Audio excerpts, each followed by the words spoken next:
Palabra Fiel presenta Un despertar en la palabra con Leonel Obispo.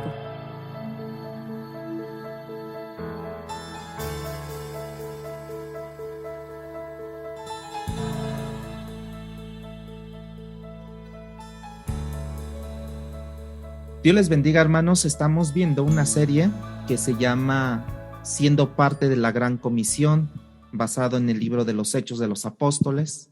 Y el tema que hoy vamos a ver es el tema número 9, que se titula Una iglesia que es llena del Espíritu. En Hechos 2:41, que en realidad es donde comienza esto, que vamos que nos quedamos en el 41, pero vamos a ver el 42, pero si leemos desde el versículo 41 de Hechos 2, entenderemos mejor la conexión que hay de esto. Recordemos que en las últimas lecciones de esta serie hemos estado exponiendo el primer sermón apostólico del apóstol Pedro, un sermón centrado en la vida, en la persona, en el ministerio, en la encarnación y en la ascensión a los cielos de nuestro Señor Jesucristo. Y vimos cómo Dios ungió la predicación de Pedro cuando él se levanta, de tal manera que hubo dos cosas que ocurrieron y que ya vimos. Por un lado, aquellos que escucharon se sintieron compungidos de corazón y dijeron, ¿qué haremos? Y que de otra manera esa situación que ellos se sintieron en su corazón implicaba o significaba, de acuerdo a la expresión, como que la palabra había traspasado sobre todo su corazón, sobre su ser, ¿sí? Cuando dijeron, ¿qué haremos? Y lo segundo fue una evidencia realmente de la unción del Espíritu de Dios sobre el mensaje predicado en ese momento. Es que después de que pasó esto de la predicación, dice la Biblia que con un solo mensaje 3,000 nuevos creyentes aparecieron en la iglesia primitiva. Yo creo que es difícil pensar que en un solo sermón 3,000 nuevas personas sean salvas y no concebir en tu mente un avivamiento de parte de Dios. Así es que resultaron estas vidas transformadas en estilos de vidas cambiadas, y eso lo vamos a ver en el texto que vamos a leer el día de hoy, que esta gente fue transformada de tal manera que sus estilos de vida cambiaron. Una de las cosas que nosotros tenemos que hacer, y desde ya a ustedes los invito a que reflexionemos en que si alguien ha sido transformado por el Espíritu, pero su estilo de vida no ha sido transformado, entonces necesitamos cuestionar nuestra propia conversión, porque el Espíritu de Dios que produce en nosotros los cambios, que me llevan a formar una vida naturalmente cambiada por el Espíritu, debe de resurgir de esa manera, por una vida transformada. Entonces, en el mensaje anterior nosotros dijimos, a manera de preámbulo para este mensaje del día de hoy, y hoy lo repito como conexión, que personas que no son nacidas de nuevo, en quienes ahora ya de la conversión mora el Espíritu de Dios, pero a quienes el Espíritu también llena con el poder de su Espíritu en esa conversión, exhiben ciertas características de esas personas. Yo quiero que, hermanos, prestemos atención a estas características, mencionando ya al final del mensaje anterior, porque estas características tú las vas a ver en el texto que hoy vamos a leer en esos momentos.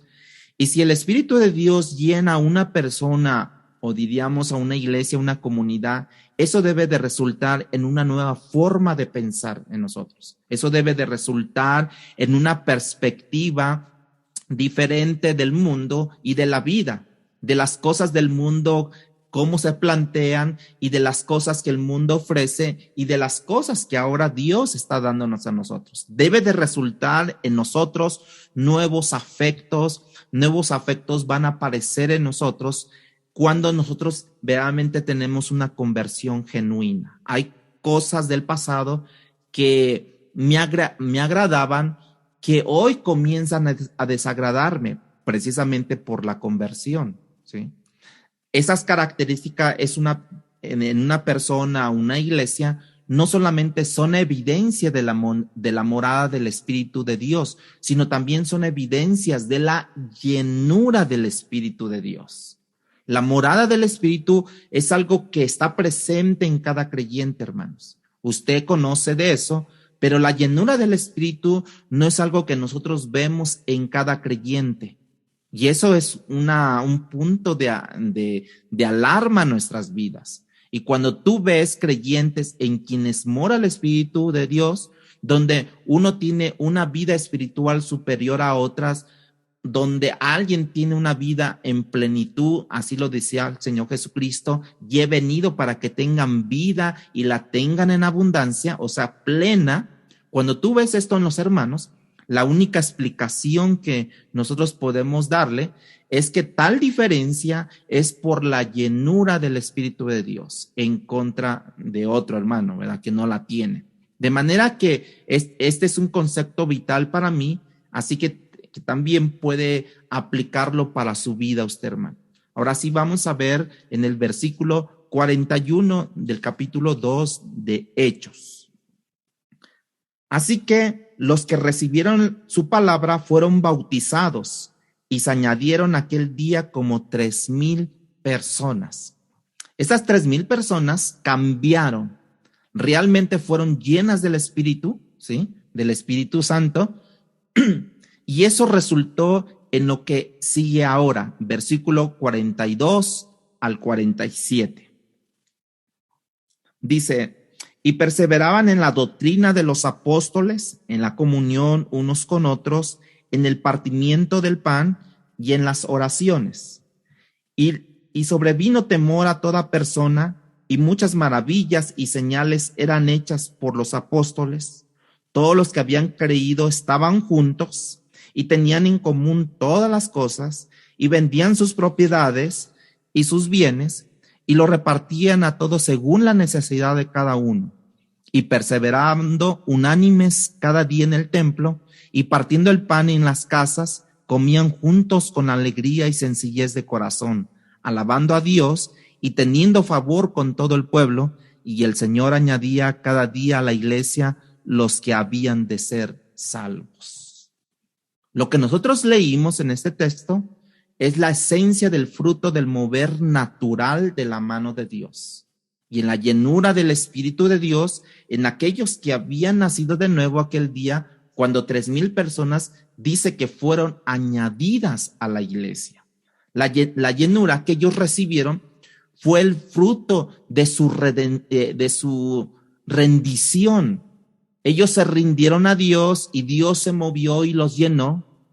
Y ahora nosotros es imposible ser lleno del Espíritu, es imposible vivir de esa manera si yo no muero al yo, hermanos. La permanencia del yo en nosotros resulta una vida enriquecida en la carne y empobrecida en el Espíritu. Y esto no vemos en esta iglesia primitiva. Ellos totalmente se rindieron ante Dios. Por eso exclamaron y dijeron: ¿qué haremos, hermanos? O sea, lógicamente para ser salvo. Lo que vimos en este grupo de personas fue el fruto de una iglesia que honró a Dios en la predicación, y Dios entonces le ungió. El fruto de la iglesia que supo rendirse y vaciarse de sí mismo, y que Dios entonces llenó con su Espíritu.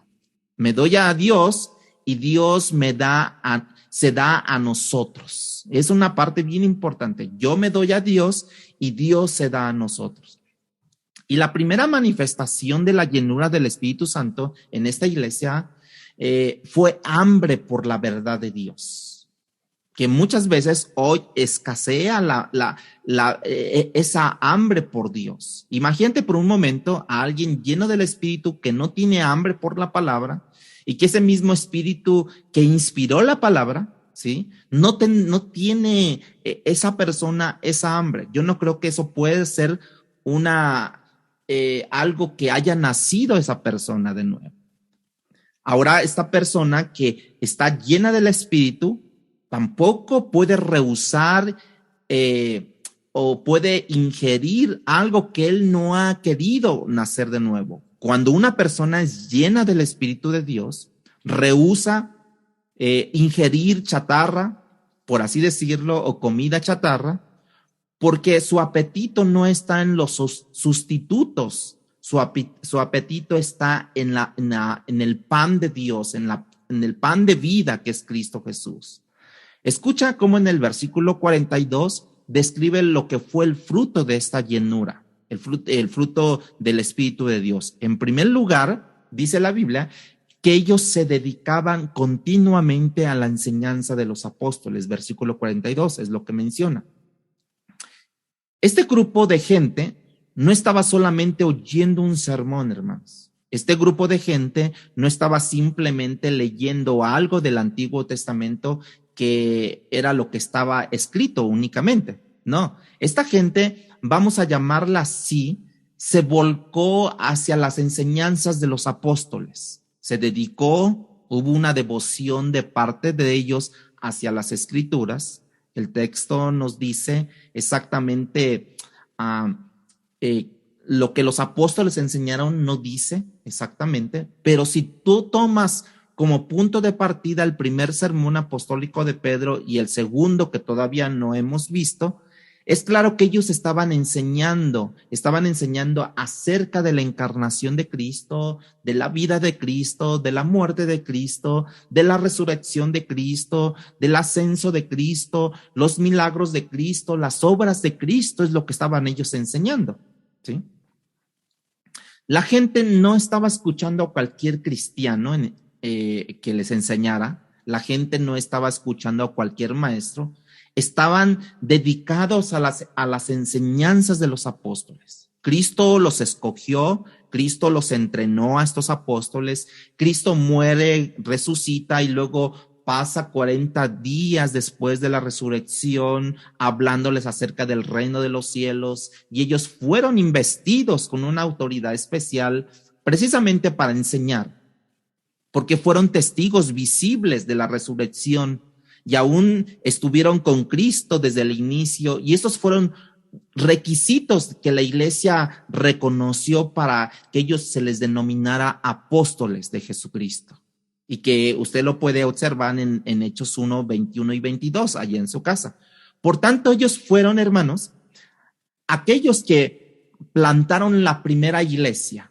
Nosotros hoy necesitamos construir la iglesia sobre la enseñanza de los apóstoles, de igual manera, porque nosotros somos un solo pueblo, como dice Dios, que Él vino a morir por cada uno de nosotros, que Él es nuestro Padre, nosotros somos sus hijos. Como hemos dicho otras veces, con una sola historia, no podemos desconectarnos de la iglesia del pasado, de la primera iglesia, de tal manera que nosotros podemos decir a la próxima generación que viene de nosotros, nuestros hijos, nuestros nietos, lo que Pablo dijo a la suya, que él les había entregado lo mismo que había recibido. ¿De quién? Del Señor Jesucristo.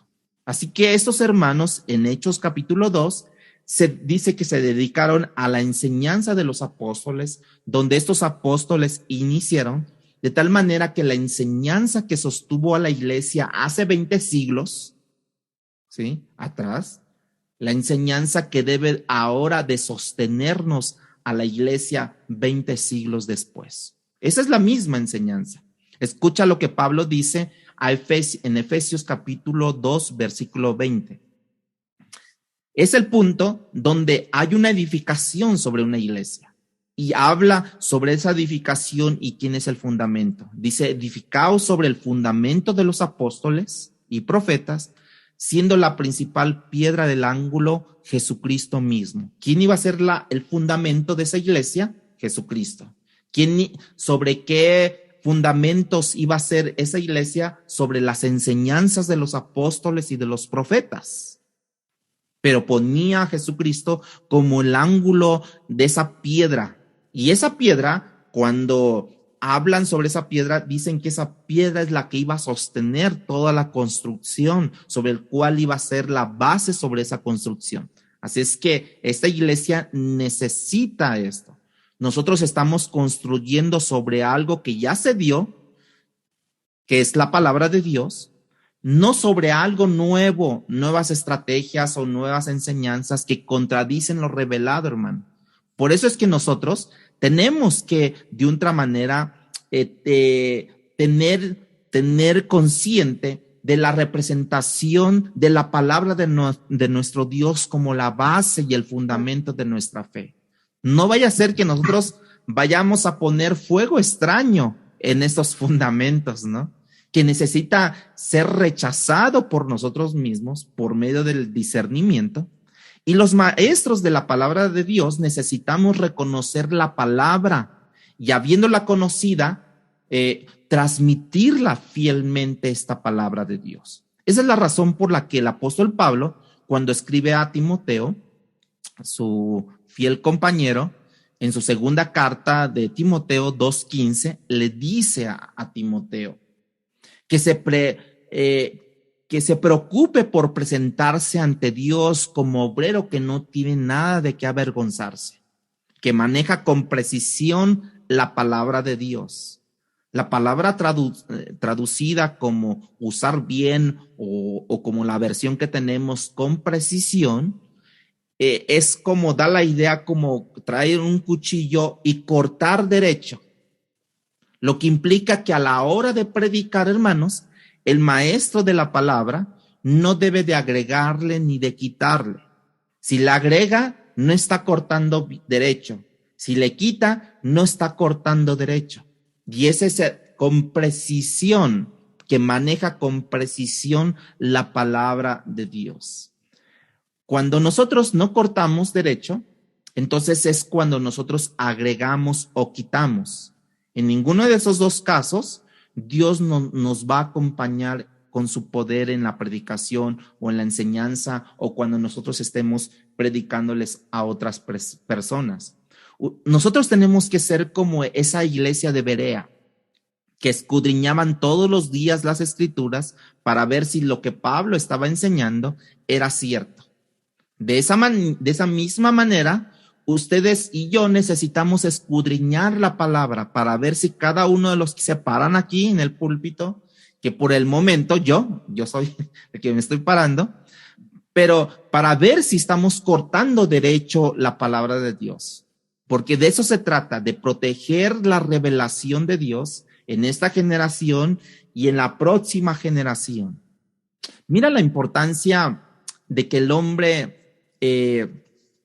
tiene que predicar con sabiduría, escuchando a Cristo hablando, cuando él mencionó en San Juan capítulo 12, versículo 49. Porque es allí donde la centralidad de la palabra de Dios, donde vamos a entender que se predique correctamente la palabra, que se transmita correctamente el mensaje. En San Juan 12, 49 dice, porque yo no he hablado por mi propia cuenta. El Padre que me envió, Él me dio mandamiento de lo que yo he de decir y de lo que yo he de hablar. Fíjense la importancia de todo esto. O sea, que Él no habló de su propia cuenta, el Señor Jesucristo. Cristo no dice, el Padre me ha dado una idea de lo que yo debería de decir. Como en ocasiones alguien nos pregunta, ¿dijiste lo que tenías que decir?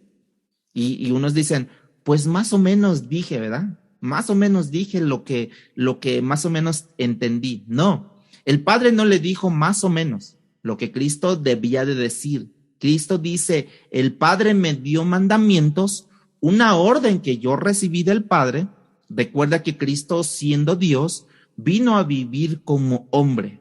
Así que cada vez que tú lees cosas como estas, no tienes que preguntar, ¿y Él no era Dios? O sea, para Él saber todo eso, no, Él lo sabía porque era Dios. Mi hermano, Él era Dios y Él es Dios, pero su vivencia en la tierra, Él la hizo como hombre. Así es que se sujetó a lo que su Padre Celestial le había encomendado y tal cual Él lo transmitió. Todo el tiempo Él, y logró lo que logró fue por la unción del Espíritu de Dios, no porque Él era Dios, porque de lo contrario, Si fuera él Dios, así como lo estamos planteando, por eso obedeció, no. Entonces él no podría habernos representado como hombres. Como hombre, él obedeció a Dios. Como hombre, él suprimió su carne. Como hombre, suprimió sus sentimientos. ¿Sí? Así es que él como hombre pudo de esa manera representarnos ante el Padre Celestial. Y Cristo dice, cuando yo vine como hombre y como maestro, yo recibí una orden de mi Padre, lo que yo debía de decir y lo que yo debía de hablar. Y eso fue lo que Cristo hizo, ¿no? Ahora, diríamos que cuando más cuidamos, nosotros deberíamos tener a la hora de hablar más cuidado de la palabra de Dios, que estamos hablando correctamente, que estamos trazando correctamente la palabra, porque el mandamiento para todos los que estamos aquí, es hablar la palabra de Dios. Pero para eso yo tengo que abrir mi palabra, abrir la palabra de Dios, trazar bien la palabra de Dios. Y esta revelación tiene una profundidad que es equivalente a la sabiduría de Dios. La idea que nosotros deberíamos es de enseñar y predicar a la altura. Y es algo que yo siempre he promovido. Esforcémonos, estudiemos más la palabra para que podamos trazar correctamente la palabra. Porque cuando vinieron a escuchar de muchas partes del mundo la sabiduría de Salomón, no vinieron a escuchar la superficialidad de Salomón. Lo que aquí está implicando que no está hablando de una sabiduría de Salomón, están hablando de la sabiduría de Dios, pero finalmente, hermanos, vinieron de muchas partes a escucharlo del mundo, a escucharlo a él, su sabiduría. O sea, que estaban escuchando la sabiduría de Dios, esta mente infinita que es la sabiduría de Dios. Y eso nos exhorta a nosotros cómo deberíamos de escudriñar la palabra. Esta palabra representa la palabra de Dios, lo que Él piensa, lo que Él siente, lo que Él ha planificado, cómo ha ordenado todo. Y predicarla superficialmente, hermanos, yo creo que deshonra lo que la palabra misma es. De hecho, hay una queja en el autor de los Hebreos o a través de este autor del Espíritu Santo que inspiró esta palabra acerca de lo que acabo de decir. En Hebreos capítulo 5, versículo 11 al 14. Dice, acerca de esto tenemos mucho que decir y difícil de explicar, por cuanto os habéis hecho tardos para oír. Ahí subraye esa frase, tardos para oír. Porque debiendo ser ya maestros, después de tanto tiempo, tenéis necesidad que os se vuelva a enseñar cuáles son los primeros rudimentos de la palabra de Dios. Y habéis llegado a ser tales que tenéis necesidad de leche y no de alimento sólido. Y todo aquel que participa de la leche es inexperto en la palabra de justicia, porque es niño. Pero el alimento sólido es para los que han alcanzado madurez, los que por el uso tienen los sentidos ejercitados en el discernimiento del bien y del mal. La leche y la carne, ambas representan la palabra de Dios. La leche representa principios elementales de la fe. Y la carne representa el alimento sólido, cosas de la fe todavía mucho más profundas. El autor de los Hebreos, hermanos, el Espíritu Santo en esencia, o sea, porque fue el que inspiró, dice, ustedes ya deberían de ser maestros. ¿Cuánto tiempo llevan de ser cristianos? Y ya no tener que repetir estas cosas, que ya ustedes, por ende, ya deberían de tener sus sentidos avanzados, ejercitados, ¿sí? Pero se tiene que regresar, se tiene que retroceder, porque el texto dice que habéis llegado a ser tardos. No lo eran, pero llegaron a ser tardos. O sea, les hacía falta a ellos discernimiento, les hacía falta a ellos precisamente estar escudriñando la palabra de Dios y no esperar a que el domingo venga el mensaje y bueno, pues sí, vamos a leer lo que nos dicen y hasta ahí, ¿no? Apuntamos y leemos, pero en la semana este libro queda totalmente empolvado, queda totalmente desajenado a nuestra vida. Una iglesia bíblica es una iglesia dedicada a la enseñanza de las Escrituras, hermanos. Esta gente dice, en primera instancia, esta gente dice que se dedicó a ¿qué, hermanos? Versículo 42, a la enseñanza de los apóstoles. Se dedicó a la enseñanza de los apóstoles. Esa es la primera característica de la llenura del Espíritu de estos hermanos. ¿Cuál? El hambre por la verdad y la búsqueda por el alimento que ellos necesitaban. Esa fue la primera característica. En segundo lugar, notamos aquí que la llenura del Espíritu de esta primera iglesia no se limitó a un conocimiento teórico. Así, vamos a estudiar lo que dicen los apóstoles. Ni bíblico, incluso ni doctrinal. Por supuesto que seco también, desprovisto de la vida tampoco, sino que resultó algo más práctico para ellos. Dice que en el versículo 42, y perseveraban en la doctrina de los apóstoles, y ahora sigue esta parte, en la comunión entre los hermanos, unos con otros, en la comunión, y es el segundo lugar.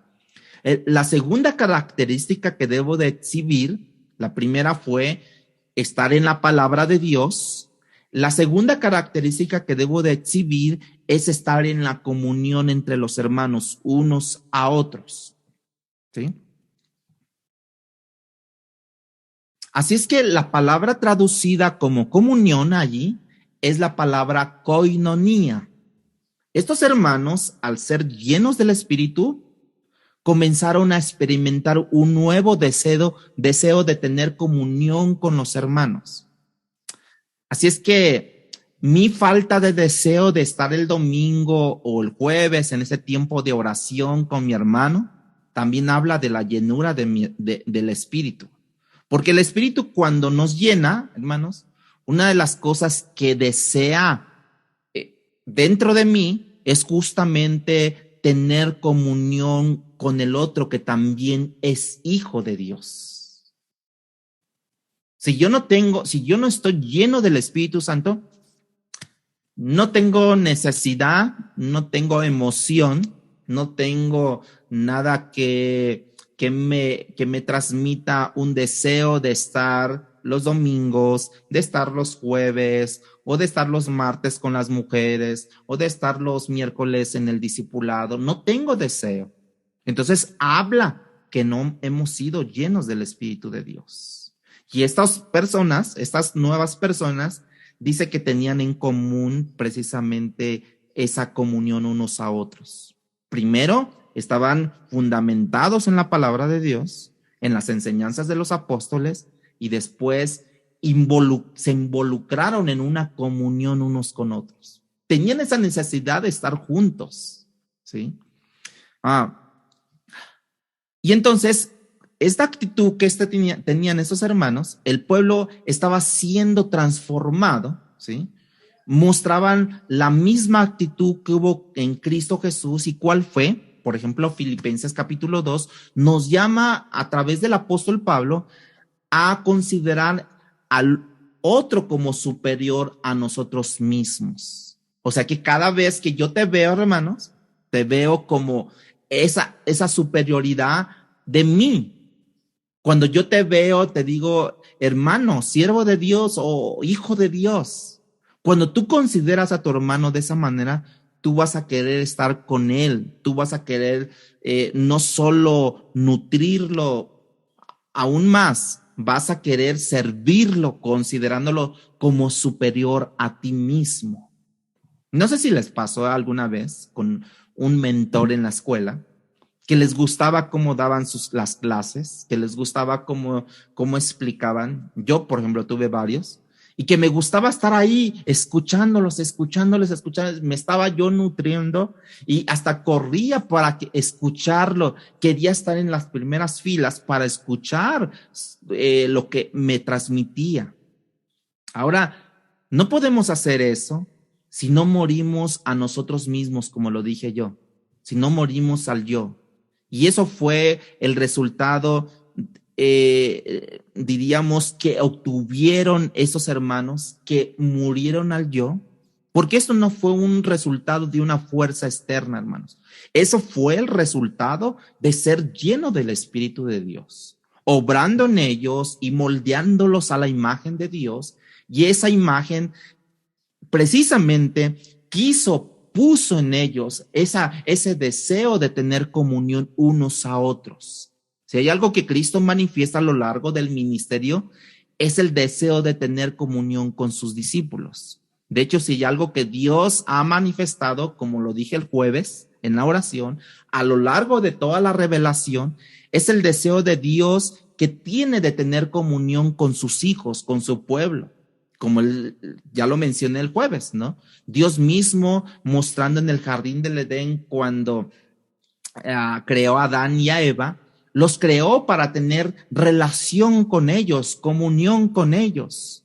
Cuando Adán fracasa, Dios le indica a Moisés que construya el tabernáculo precisamente para tener comunión con su pueblo. Cuando el pueblo sale del desierto, Dios ordena que se construya el templo para que en el templo él pudiera habitar simbólicamente con su pueblo y tener comunión con él. Cuando el templo es destruido, Jesús viene y a través de su Hijo Jesucristo, a través del Espíritu que habitaba en él, dice que vivía en plenitud para tener comunión a través del Espíritu Santo ahora con su pueblo. Cuando Cristo anuncia esa partida, él dice, yo me voy, pero yo les voy a enviar al Espíritu Santo, al Consolador, al que va a estar no solamente con ustedes, sino en ustedes. Y va a venir sobre ustedes para tener comunión con su pueblo. Y al final de los tiempos, Dios mismo será el templo y habitaremos con él para siempre. Todo el tiempo manifestando, revelándonos el Espíritu de Dios, Dios queriendo tener comunión con su pueblo. La coinonía que ellos les provocó al poder morir al yo. Y va más allá del simplemente pasar unos momentos juntos, porque esta gente en la comunión con el hermano supo vender y ayudar. Versículo 42, ¿no? A ver, vamos a ver el versículo 44 y 46 del capítulo 2. Dice, y todos los que habían creído estaban juntos, ¿verdad? Había comunión y tenían en común, dice que, todas las cosas. Y luego en el versículo 45 dice, y vendían sus propiedades y sus bienes y los repartían a todos según la necesidad de cada uno. Y perseverando unánimes cada día en el templo y partiendo el pan en las casas, comían juntos con alegría y sencillez de corazón. ¿Tú recuerdas lo que dije al principio? Que personas transformadas y llenas por el Espíritu de Dios tienen una nueva forma de pensar. Tenían una nueva forma de vivir. Valoraban de una manera distinta lo que hacían antes. Todo lo que ellos antes de Cristo valoraban, ahora en Cristo ya no lo valoraban. Y ahora lo que valoraban ahora en Cristo, dejaron de valorar todo aquello que no tenían en Cristo. Estaban juntos, dice aquí. Y eso es una forma nueva de vivir. Ellos no estaban así anteriormente, hermanos. La realidad es que la necesidad, como hemos visto cuando hay catástrofes, cuando hay decatondes, la necesidad nos une, ¿a poco no? Hasta los vecinos que a lo mejor ni les hablan, bueno, es cuando se hablan, cuando hay todo eso. Pero cuando hay abundancia, la abundancia divide, hermanos, nos separa. Pero cuando hay necesidad, nos une. Hasta cualquier tipo de religión nos une cuando hay necesidad, a nivel nacional, a nivel mundial. Pero aquí dice la Biblia que tenían todas las cosas en común. Tenían, versículo 44, B, tenían en común todas las cosas. Esa es una nueva forma de pensar, porque hasta ese momento ellos no vivían así, hermano, pero ahora comenzaron a pensar distinto por esa llenura del Espíritu, porque cuando las cosas de este mundo pierden su valor, es más fácil compartirlas. La dificultad de compartir lo que yo tengo es porque yo le doy un valor a eso que tengo. Y la verdad que es un valor intrínseco. En la medida que ellos perdieron el valor por las cosas de este mundo, o sea, ellos quitaron el valor, entonces escucha lo que ocurrió. Versículo 45. Cuando ellos, el Espíritu Santo, la llenura del Espíritu Santo, ellos promovieron a través del Espíritu Santo perder el valor a las cosas, dice en el versículo 45, entonces en ellos produjo algo y dice que vendían todas sus propiedades y sus bienes. ¿Por qué? Porque dejaron de valorar cosas que antes ellos valoraban. De verdad. Si nosotros no somos llenos del Espíritu Santo, nos va a costar trabajo desprendernos de algo porque asumimos que por nuestras fuerzas lo tenemos, que nos costó mucho trabajo obtenerlo y entonces me cuesta trabajo desprenderme de eso para ayudar a otros. ¿Saben qué? Lo que produce únicamente toda esta transformación es el fruto de la llenura del Espíritu Santo en ellos. Esta gente estaba vendiendo, pero no para hacer tesoros aquí en la tierra, sino esta gente estaba vendiendo para hacer tesoros en los cielos, donde la polilla y el moho no corrompen lo que nosotros pudiéramos ponerle valor. Por eso ellos compartían lo que tenían, según dice la Biblia, según la necesidad de cada quien. ¿A poco no les habla esto de la llenura del Espíritu Santo? No hay otra forma, hermanos. Entonces, si ahora yo me entero de esta necesidad, con la ayuda de Dios voy a llenar, voy a suplir esa necesidad. Entonces, yo voy a empezar a valorar personas que antes no valoraba. ¿Por qué? Porque ahora el Espíritu de Dios ha venido a mí. ¿Ves cómo hay resultado en un nuevo estilo de vida? De aquellos que verdaderamente son llenos del Espíritu de Dios, resulta en ellos una nueva forma de pensar y de ver las cosas. Dice más adelante en el versículo 46, ellos continuaban, dice, unánimes en el templo y perseverando unánimes cada día en el templo. Unánimes, esa es la misma palabra, es una palabra clave, diríamos así. O sea que prácticamente ellos sacrificaron su individualidad al pie de la cruz, hermanos. Porque dice que ahora estaban unánimes en el templo. Unánimes estaban perseverando cada día en el templo. Las divisiones de esta iglesia, hermanos, diríamos que cuando hay división en las iglesias, son el resultado de la falta de sacrificio de la individualidad, ya sea de miembros o ya sea de pastores, porque al final somos ovejas todos.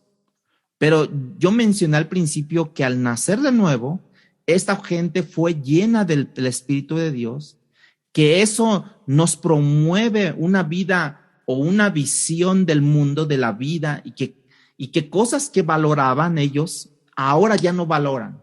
Cosas que no valoraban, ahora ellos valoran. Ahora, ese desprendimiento que tú puedes ver, ese desprendimiento solamente es producido por el fruto de haber nacido de nuevo. No es simplemente un deseo de querer ayudar, sino es un fruto de haber nacido o de haber sido redimido o de haber sido entendido de quién es Dios para con nosotros. El ser desprendido es el fruto de haber sido redimido y posteriormente ser lleno del Espíritu de Dios. Cuando entendemos la manera cómo Cristo se desprendió de su igualdad con Dios, como nosotros entendemos, que Él se desprendió de todo esto, de su gloria, dice, no siendo en forma de Dios, no escatimó siendo como Dios, ni se aferró a lo que tenía en los cielos, sino que Él se humilló a sí mismo, ¿no?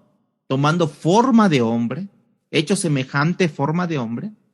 Tú y yo necesitamos estar cerca del hermano por múltiples razones, hermanos.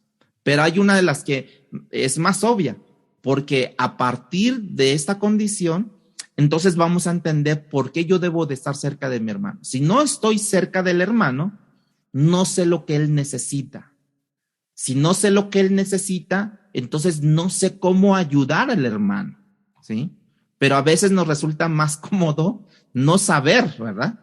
No saber para no, ¿qué? Ayudar. Entonces yo necesito esta cercanía que Dios quiere tener con su pueblo y que los hijos de Dios están siendo formados a la imagen de Dios y que yo debo de experimentar esta cercanía con el pueblo, esta coinonía para poder precisamente saber las necesidades y ayudar a suplirlas. Yo creo que una de las razones que Dios muchas veces no remueve las dificultades en nuestras vidas o en medio nuestro, es justamente porque las dificultades en mí o que están a mi alrededor contribuyen de una u otra manera a formar la imagen de Cristo en nosotros, hermanos. ¿Sí me di a entender con esto? Muchas veces Dios no las remueve porque está formando en nosotros el carácter de Cristo. Pero nosotros nos aferramos, nosotros queremos de otra manera que nos ayuden, y no entendemos que Dios está formando el carácter en nosotros. O estamos enfermos y queremos que Dios nos sane, y no entendemos que Dios quiere formar el carácter en nosotros, la dependencia en nosotros. Y ese espíritu de desprendimiento que tú observas en esta iglesia primitiva, obviamente, fue mucho más allá que simplemente desprenderse de bienes materiales, que con frecuencia es más fácil luego a veces dar, ¿no?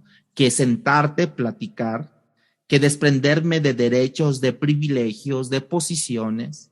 Es más fácil escribir, a lo mejor para algunos, un cheque, ¿no? Y ahí está. Que desprenderme de un derecho que yo creo tener, o de un privilegio, o de una posición, hermanos. Yo les he hablado de un profesor que tuve de misionología, el profesor Javier Miranda, que yo lo veía que se desprendía de su yo. Y que decía, yo me desprendo de todo, y se sentaba con personas allí en la calle, que vivían en la calle, se sentaba con ellos, y yo lo veía que él estaba comiendo un pedazo de torta y esa persona también un pedazo de torta comía. En la calle estaban sentados ahí tirados. Él muchas veces con corbata y ahí estaba sentado. Tenía empatía. Estaba lleno del Espíritu Santo. El apóstol Pablo escribe a los Filipenses en 1:27 y los anima a que ellos puedan luchar unánimes por el evangelio. O sea, habla de un acercamiento mutuo. Y la palabra que Pablo usa para luchar es combatir unánimes, que implica contender juntos, hombro con hombro, de lado a lado, como el que está en un campo de batalla, hermanos. Así lo veía Pablo. Y nosotros necesitamos permanecer así de unánimes en la lucha por el evangelio con tu hermano. Necesitamos estar juntos cada uno de nosotros y luchar hasta poder perseverar.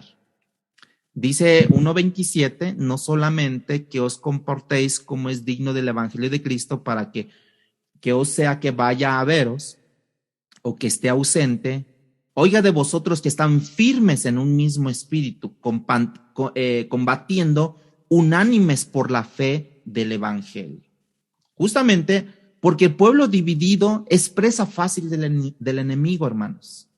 Y de allí el énfasis continuo a lo largo de todo el Nuevo Testamento acerca de la unidad, ¿sí? Y se encarga mucho Pablo de hablarles sobre esta unidad en Romanos, en Corintios, les habla que se quiten toda división, que vengan a la unidad, al acercamiento unos a otros, que combatan a favor de la palabra de Dios. A través del Nuevo Testamento hay un llamado, hermanos, a la unidad de la iglesia. Hermanos, tenemos que tener bien claro, ¿quién es tu enemigo? Tu enemigo no es el hermano que te ofendió. Si es tu hermano, aun si él te ofendió, él no es tu enemigo. Él es tu hermano. El enemigo es el falso maestro. El enemigo es Satanás mismo. El enemigo no es el hermano que va a otra iglesia, que piensa de manera diferente de nosotros, pero que también es nacido de nuevo. Ese no es tu enemigo. Mi enemigo es Satanás, que quiere hacerlo de otra manera indecible para dividirme de mi hermano, para dividirme de aquel hermano que está en otra iglesia. Y Pablo nos llama a luchar juntos, mano a mano, por la fe en el evangelio. El enemigo nos quiere ver distraídos. Dios quiere vernos enfocados, hermanos. Enfocados en la cruz, enfocados a todos allí en la perseverancia, como dice aquí, que estos hermanos perseveraban en la doctrina de los apóstoles. No estaban enfocados ellos en las divisiones. Ay, yo tengo más, yo tengo menos, pues yo tengo una posición, pues yo tengo posesiones, pues yo tengo riquezas, pues yo tengo sabiduría, conocimientos. No, ellos estaban enfocados perseverando en la doctrina de los apóstoles. El enemigo nos quiere enredados en las cosas terrenales y Dios nos quiere involucrados en las cosas celestiales. Y es por eso que Pablo hace recomendaciones a Timoteo, segunda de Timoteo 2:4, y le dice: ninguno que milita se enreda en los negocios de la vida, a fin de agradar a aquel que lo tomó por soldado. No nos olvidemos, hermanos, quién nos reclutó en esto. No fue el que te predicó el evangelio, fue Jesucristo, fue Dios mismo. Así que no podemos enredarnos en los negocios de la vida diaria, porque si lo hago, entonces no podré honrar a quien me reclutó. Y es lo que Pablo le dice a Timoteo. Y esta iglesia, entonces, yo digo que cultivó totalmente la unidad en el pueblo de Dios. Lo hizo de muchas maneras. Estaban juntos, versículo 42. Comían juntos, porque dice en el partimiento del pan, en las oraciones. Y esta iglesia, entonces podemos ver eso. En el partimiento del pan también dice aquí, estaban juntos. Es visto por algunos que esta palabra, cuando dice aquí que estaban en el partimiento del pan y en las oraciones, muchos dicen que era la cena del Señor. Para otros son como comidas común y corrientes del día a día, o se ha visto como ambas también, no como la cena del Señor y como las comidas normales. Como que la iglesia primitiva, yo entiendo que comían junta con frecuencia. Y como que de parte de las comidas que hacían, también compartían la cena del Señor ellos. Tiene sentido hasta cierta forma. Esta iglesia estaba llena del Espíritu de Dios. Y entendemos que hacía poco que el Señor les había sido crucificado.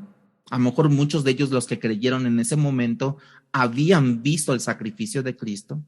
Y ese mismo Señor Jesucristo les había ordenado, especialmente a los apóstoles, a que celebraran la cena del Señor las veces que fueran necesarias, como de una manera de conmemorar lo que Él había hecho, y que esto iba a resultar hasta que Él regresara por su iglesia. Tiene sentido. Con frecuencia, cuando ellos se juntaban, estaban compartiendo el pan, O sea, a lo mejor los apóstoles les empezaron a instruir. Por eso dice que ellos estaban perseverando en la doctrina de los apóstoles, de todo lo que ellos habían visto del Señor Jesucristo, de su maestro Señor Jesucristo, de su compañero Juan el Bautista también primero, ¿verdad? Y en el pueblo judío, como una notita cultural, las comidas tuvieron un alto sentido de comunión, hermanos. Todo el tiempo ellos comían, y recordemos cómo Lot fue visitado por ángeles y Lot comió con ellos. Recordemos cómo el Señor Jesucristo tuvo una última cena con sus discípulos. O sea, que las comidas para los judíos representaban para ellos o tenían un sentido muy alto de comunión, hermanos. No nomás era, pues voy a comer, ¿no? O cómo le llaman los acarreados, ¿no? O cualquier pretexto, que va a haber comida, pues voy, ¿no? Como dicen, ¿no? Que que no le corra la gorra, no sé, ¿no? Así que esta iglesia, hermanos, dice que vendió. Hay algo bien importante. Compartió. O sea, compartió, hermanos, porque el espíritu que llena, ese es el espíritu que te hace compartir con nosotros.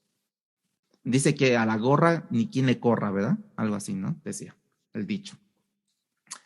También podemos ver que esta iglesia no solamente se dedicó a la enseñanza de los apóstoles, no solamente se dedicó a la koinonía, a la comunión con los hermanos, no solamente se dedicó a comer juntos, incluso a compartir la cena del Señor juntos, sino que había entre ellos un espíritu, ahí dice al final del versículo 42, a las oraciones. En ellos había un espíritu de oración y perseveraban en la doctrina, perseveraban en la comunión, perseveraban en el partimiento, en el dar, y en tercer lugar, ellos perseveraban en las oraciones.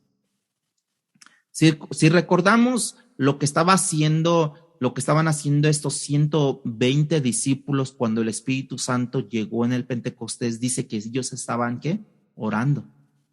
También recordemos en la enseñanza del Señor Jesús, que no salieran de Jerusalén hasta que llegara el poder de lo alto. ¿Llegó en medio de qué? Llegó en medio de la oración. ¿Qué tan importante es tener una iglesia que está orando frecuentemente, hermanos? ¿Qué tan importante es tener una reunión de comunión entre toda la iglesia en oración? ¿Qué tan importante es, hermanos? ¿Qué tan importante? Yo no dudo que hubo personas que dijeron, están locas. Yo no dudo que dijeron, hay personas están borrachos, como lo dijeron.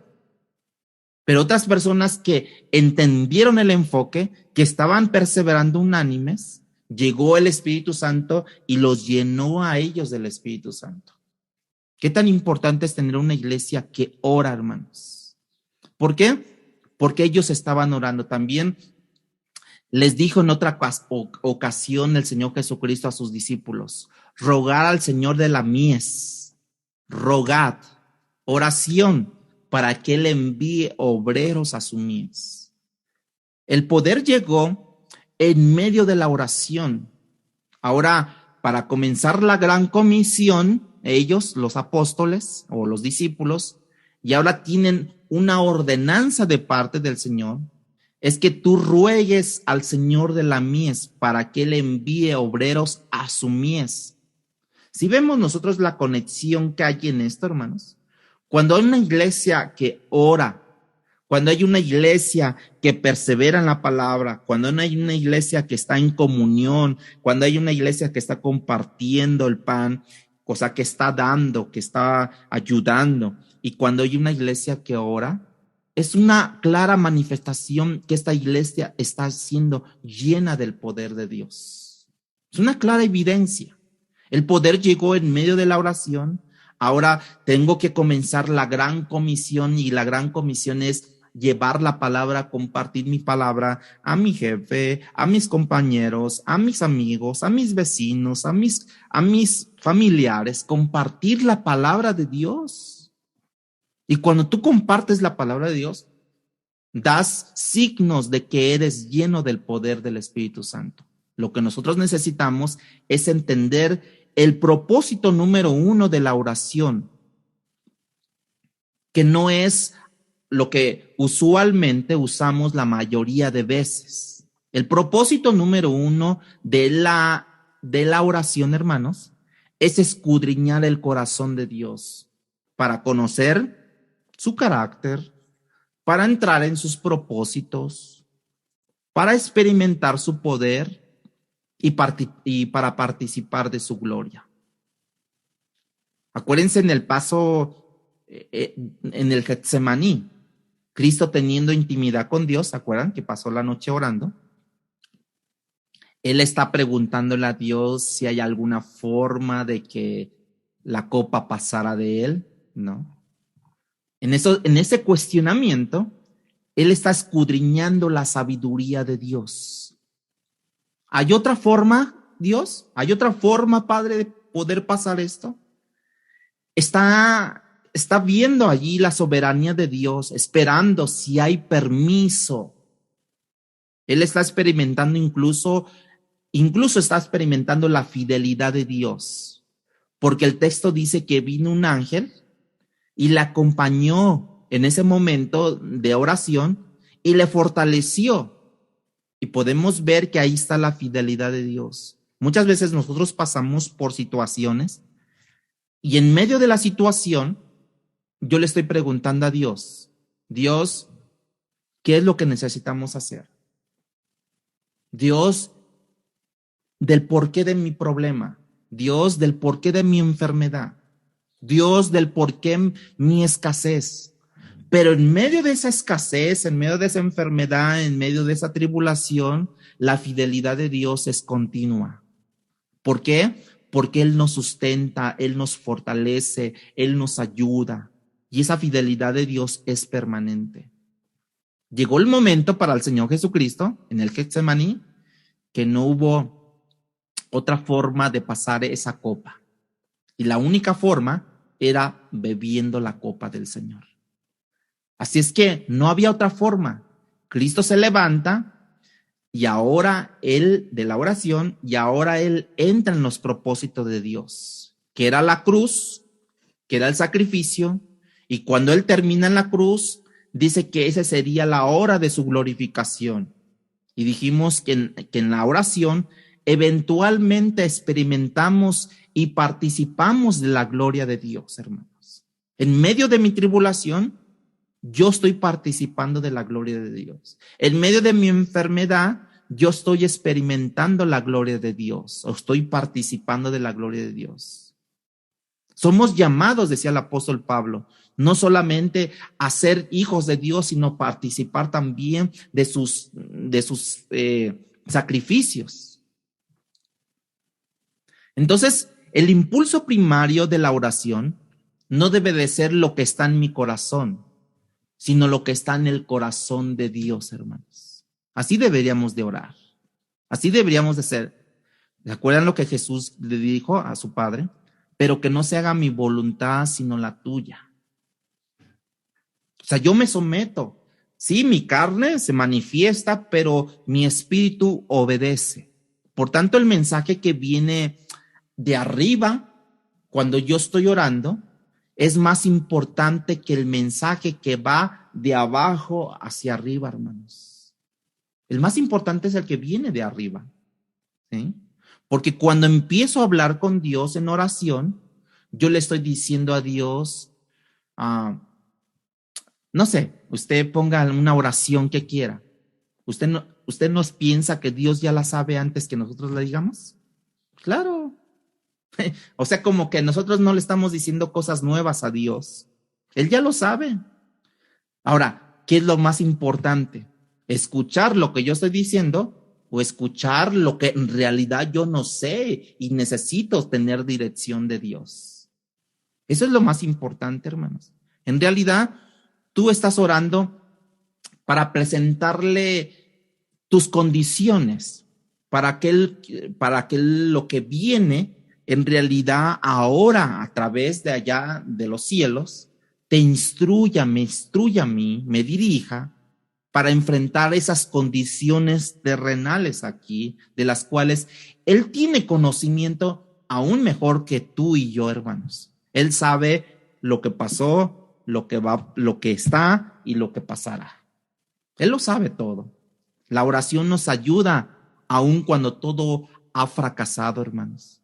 Ahora escúchame.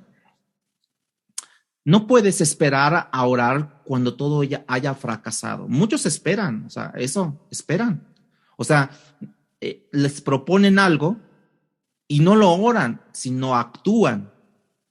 Entonces, y ya cuando pasa y fracasa, entonces cuando se ponen a orar. Y con frecuencia lo hacemos, hermanos.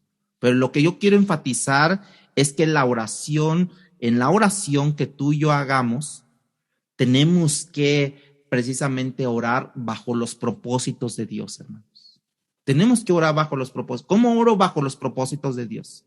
Precisamente que no se haga mi voluntad, sino la tuya. ¿Cómo oro en los propósitos de Dios? Leyendo la palabra de Él. ¿Cómo oro en los propósitos de Dios? Andar en el Espíritu y no satisfagáis los deseos de la carne. ¿Cómo oro en los propósitos de Dios? Precisamente estando con Dios cerca.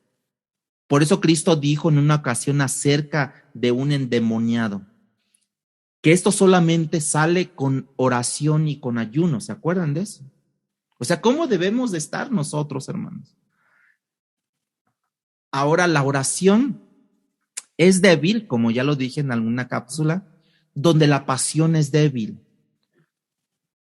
Mi oración es débil cuando la pasión es débil. De lo que nos apasiona, de eso hablamos, de esa misma manera. Cuando nosotros hablamos con Dios, porque Dios nos apasiona. Si hablamos de Dios, nos va a apasionar y de eso vamos a hablar. Muchos hablan de fútbol, ¿no? De fútbol y les apasiona, o de juegos, o de esto, de aquello, porque les apasiona. De esa misma manera, cuando nosotros hablamos con Dios, porque Dios nos apasiona, hermanos. Ahora, número 4, o cuarto lugar, estos hermanos llenos del Espíritu Santo se caracterizaron no solamente por las enseñanzas de los apóstoles, o de tener su espíritu de comunión, de la coinonía, que los llevó a participar del pan, ¿sí? Y tenían un espíritu de oración, ¿sí? Pero ahora algo más, había un espíritu de alegría y de sencillez de corazón en el versículo 46. Dice que comían juntos con alegría y sencillez de corazón. Estas dos cosas van de la mano. La palabra traducida como sencillez es como que es generoso esa persona. Gente desprendida, gente generosa, ¿sí? Usualmente son, la gente generosa usualmente son gente alegre. No sé si lo han visto, hermanos, ustedes. Porque incluso el mismo acto de dar les alegra. Gente desprendida generalmente es gente sencilla. La gente agarrada es gente complicada, ¿sí o no, hermanos? El Espíritu habla y el que tiene oídos, oiga lo que el Espíritu dice a la iglesia. Y si tú eres complicado, no vas a poder ser feliz, hermanos. Fíjense cómo estaba aquí. Esta gente comían juntos con alegría y sencillez de corazón. Oye, que ya llevas 3 piezas de pollo. Y la cuarta, y la que viene. Oye, sí, pero es para todos, no nomás para ti. Esta gente no tenía esos problemas, hermanos. Esta gente dice, comían con alegría y sencillez de corazón. Gente llena del Espíritu, por definición, hermanos, tiene que estar llena de gozo. ¿Te imaginas, hermano? Estoy lleno del Espíritu Santo, pero no tolero esta vida. Las cosas que retenemos son las cosas que usualmente nos roban el gozo.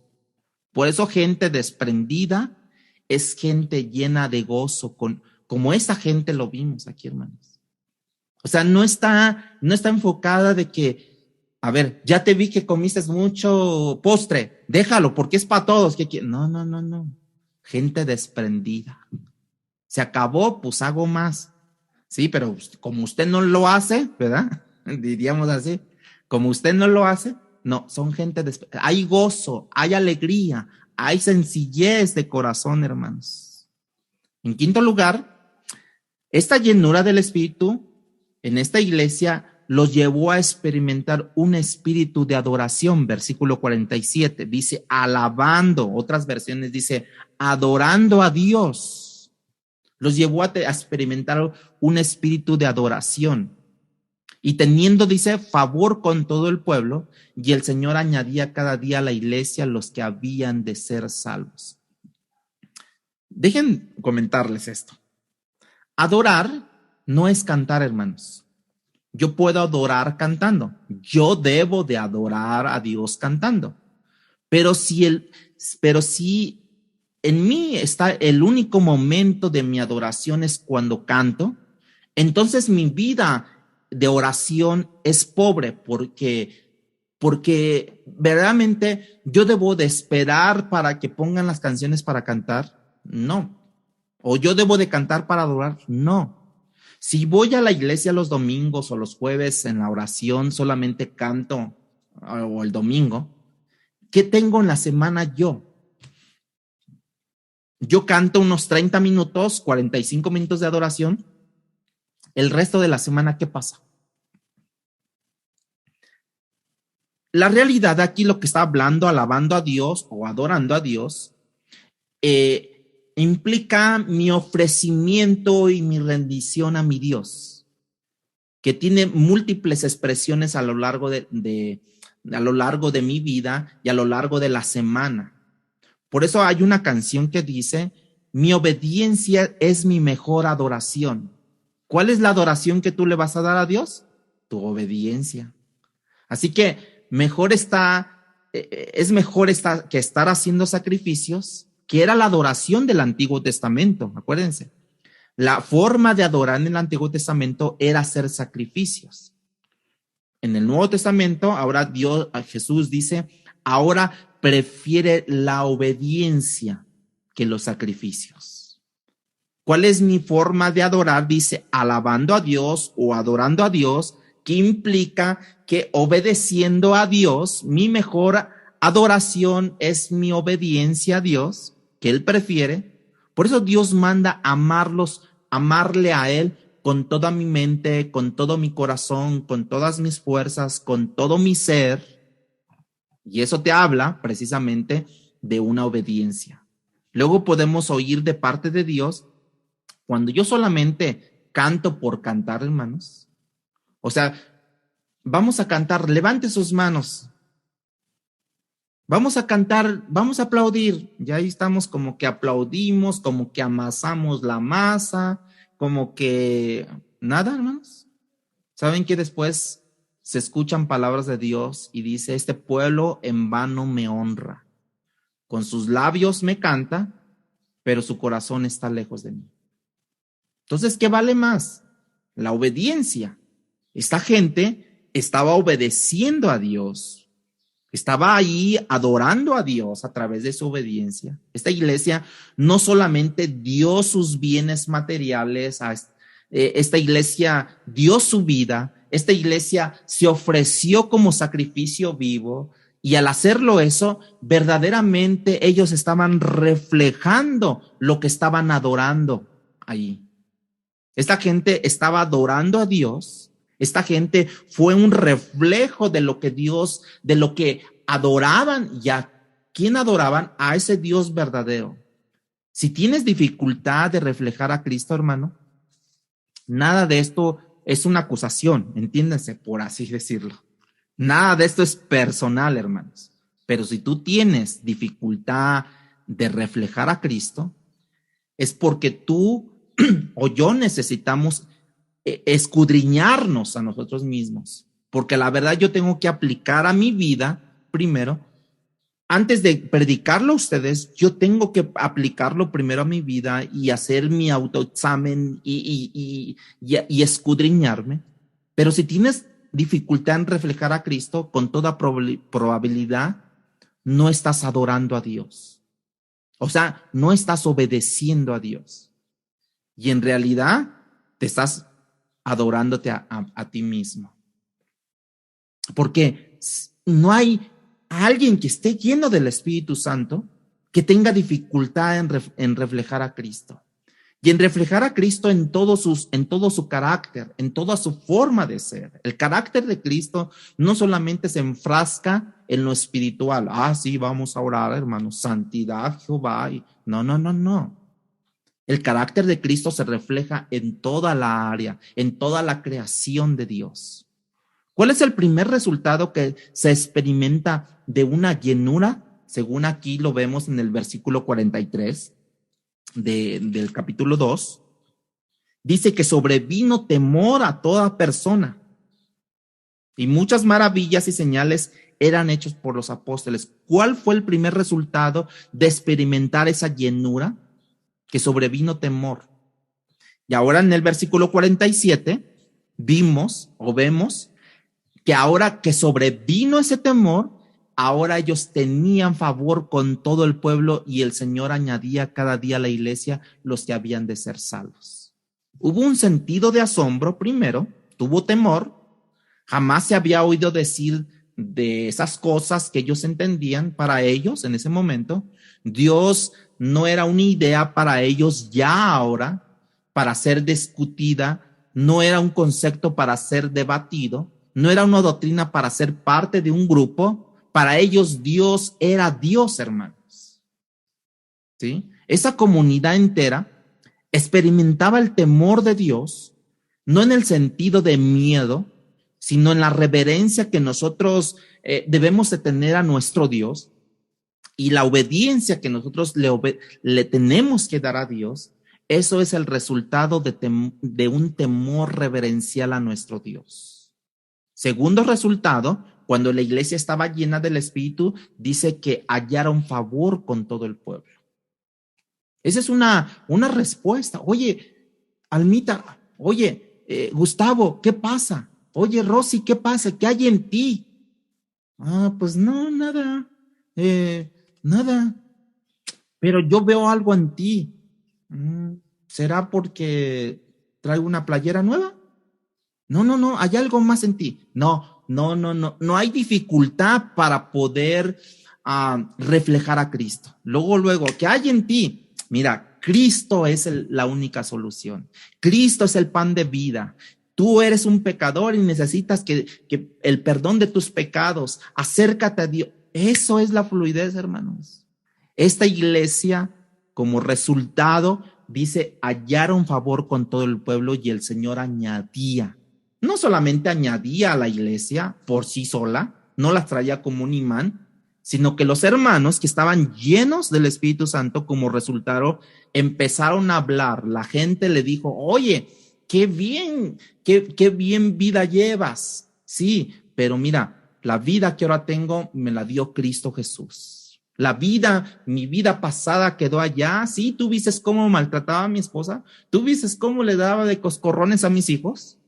Bien merecido lo tenían, pero ¿qué crees? Que ahora en Cristo, ahora nueva criatura soy yo. Y no tienes miedo, no tienes dificultad en reflejar a Cristo allí en tu trabajo, allí en la oficina, allí donde tú te mueves, donde tú estás allí. Hallaron favor con todo el pueblo. El Señor dio gracia a esa iglesia con el pueblo, con los inconversos.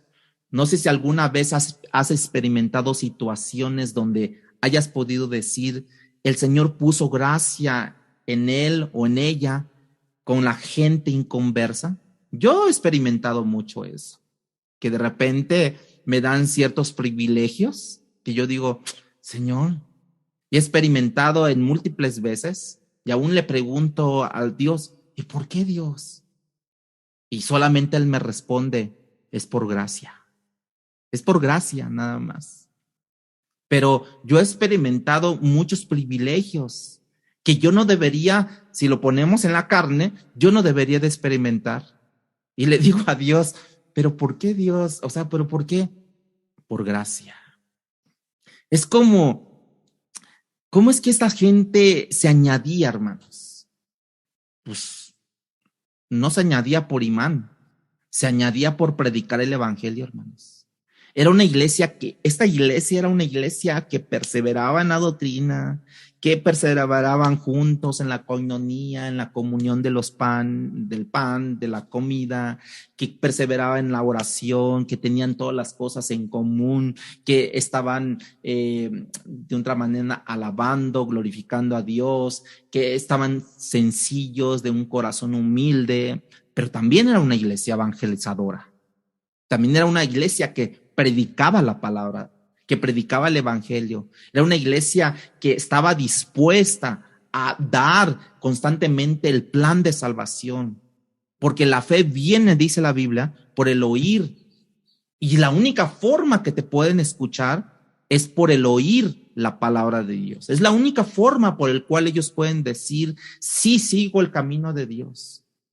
Cuando una iglesia se duerme en sus laureles, por así decirlo, es una iglesia que ha dejado de ser iglesia. Cuando el Espíritu de Dios llena a una persona, el amor de Cristo te constriñe, como dice el apóstol Pablo. Debemos tener una pasión con Cristo, para alcanzar a las naciones, para alcanzar a nuestra comunidad, para alcanzar a los nuestros, ¿sí? Que no han escuchado del evangelio. Y mira, y nosotros nos quedamos mudos. Vemos ciertas situaciones y nos quedamos mudos. Tanto nos cuesta trabajo reflejar el carácter de Cristo. Como el evangelio verdaderamente es expansivo y que el mandamiento es llevarlo a todo el mundo. Entonces, alguien tiene que predicar, hermanos. Alguien tiene que testificar de Cristo. Para cerrar esta enseñanza, quiero comentarles algo de John Stott, que murió en el 2011. Comenta, haciendo un comentario sobre el texto que leímos de esta mañana, dice que, en primer lugar, una iglesia llena del Espíritu, John Stott dijo esto, es una iglesia apostólica, una iglesia neotestamentaria, deseosa de creer y obedecer lo que Jesús y sus apóstoles enseñaron. Segundo, dice que ellos estaban relacionados el uno al otro con amor. Ellos perseveraban en la comunión, apoyándose unos a otros, aliviando las necesidades de los pobres. Esta iglesia estaba llena del Espíritu, una iglesia, había en ellos amor, que cuidaba de los demás, que compartía con los demás. En tercer lugar, ellos estaban relacionados a Dios en adoración, como ya lo vimos. Ellos adoraron en el templo, en los hogares, en la cena del Señor, en las oraciones con gozo y reverencia. Una iglesia llena del Espíritu es una iglesia que adoras, hermano. Cuarto, dice John Stott, ellos estaban relacionados con el mundo. ¿Cómo? ¿En qué forma? Alcanzándolos, ellos estaban involucrados en el evangelismo continuo, ¿sí? Ninguna iglesia centrada en sí misma, autocontenida o absorbida en sus propios asuntos puede decir que esa iglesia está llena del Espíritu. Hay iglesias que están llenas de rivalidades, si es en el grupo de alabanza, que yo toco mejor que tú, que yo canto mejor que tú. Si en los predicadores, que yo predico mejor que tú, que en los servidores, pues yo recibo mejor a la gente que tú, que en los que lavan los baños, pues yo los lavo hasta con jazz y los lavo y los pulo y quién sabe qué. Hermanos, en esta iglesia, cuando una iglesia está llena del Espíritu Santo, dice que están juntos con alegría y sencillez de corazón. Yo tengo un buen ejemplo para esto. Cuando empecé yo en casa de oración, nos tocaba servir y muy poco tiempo serví en esa área de Ujieres. Y había un hermano que me decía a él, hermano, ¿nos puede apoyar en los baños, lavando los baños? Es rápido. Me decía así. Y me daba hasta, en vez de decir, pero ¿por qué? Entre que estaban mis pensamientos en baños, ¿saben qué, hermanos?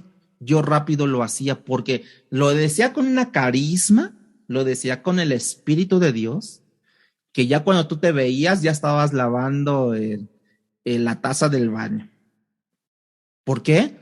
Porque era una iglesia con alegría y sencillez de corazón. Hermano, hay que trapear aquí. Es rápido, es rápido, es rápido. Y rápido lo hacía. Y me daba gusto hacerlo, hermanos. O sea, no había rivalidades. Pero ¿por qué no manda al hermano Gustavo a barrer? Porque a mí siempre. ¿Por qué no manda al hermano Gustavo a limpiar las sillas? Porque a mí siempre. No, hermanos. El Espíritu Santo es un espíritu que nos da sencillez y alegría.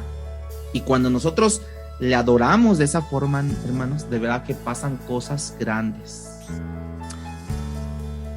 Resumido todo esto, el Espíritu Santo es un espíritu misionero. Por tanto, una iglesia llena del Espíritu Santo es una iglesia misionera, es una iglesia predicadora, es una iglesia evangelizadora, es una iglesia que comparte la palabra de Dios, fuera, dentro y fuera de tiempo. Ahora sí que, como dice la Biblia, los que tienen oídos, oigan lo que el Espíritu dice a la iglesia.